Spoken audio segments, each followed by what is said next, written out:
Frontning jang qilayotgan hududida dushman mudofaa chizig'ini yorib o'tibdi.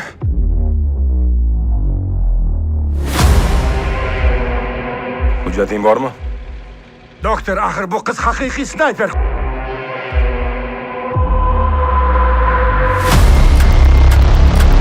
O'zbekistonda bo'lganmisizlar?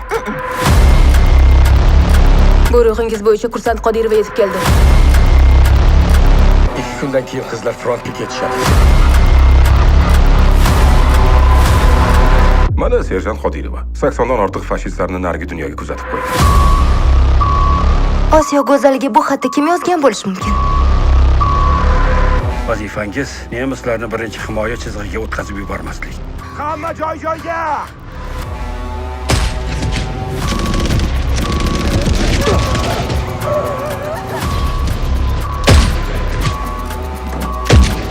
Nahotki hayotning boshqa mazmuni qolmadi. Sen meni o'lim bilan qo'rqitmoqchisan.